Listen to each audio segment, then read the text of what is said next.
Peace, everyone. Welcome to Capital Combat. Name says it all. This is Rob Jarrell, and I'm here to talk about the third most significant heavyweight matchup of the weekend. Well, it's not significant as much as the match, but significant as of who's fighting. This fight marks the return of David Haye to the heavyweight ranks. He's fighting Mori tomorrow in England, and basically we just need to see where he is. The landscape of the heavyweight division has gotten so interesting with Tyson Fury defeating Vladimir Klitschko and taking 3 of his belts, one which was stripped, and now it's going to be on the line for Tsar Glasgow versus Charles Martin. And we know that Deontay Wilder is defending his WBC belt versus Artur Szpilka.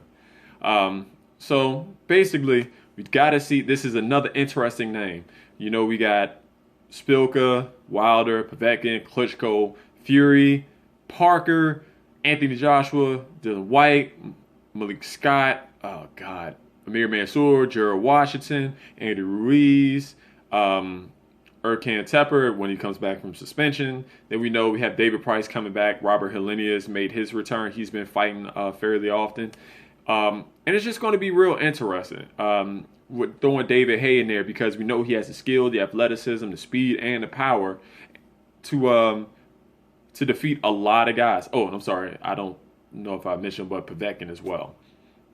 So I kind of like this matchup. He's fighting a guy, Mark Mori, out of Australia. I think he's based in Croatia, though. And it'll be interesting. Basically, this fight, we're going to see where David Haye is mentally and physically. Does he still have that speed? Will his chin hold up? Will his shoulder hold up? Because he hasn't fought in 3 years, his last fight being against Derek Chisora.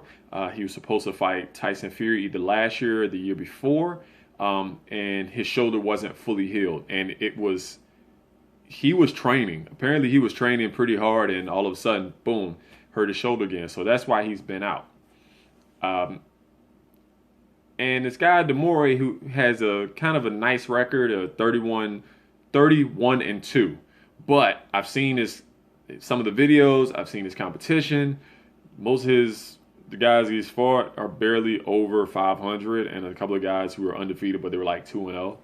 So yeah, this is basically a tune-up, refresher, however you want to say it is, for David Haye. We just got to see what happens. Mori has decent hand speed, and he likes to go to the body. He's a big dude. He weighed in at 244 pounds, I believe, which is his normal weight, somewhere between 240 and 250. Not the most athletic guy.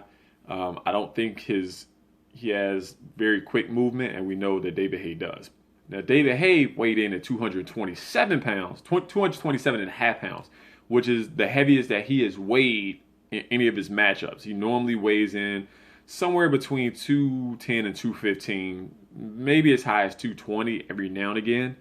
But we know his best weight is 210 to 215.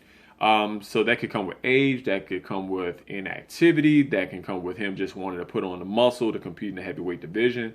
Hopefully that won't take away from his performance, his speed, athleticism, and his endurance. And maybe he'll have more power behind the punches. We'll wait and see. Hopefully he can fight 3 to 4 times in 2016 and work himself back up to be a challenger for one of the belts, or to be a champion again. And I think I'm real high on him. I think he has all the ability to do it. We'll just have to see.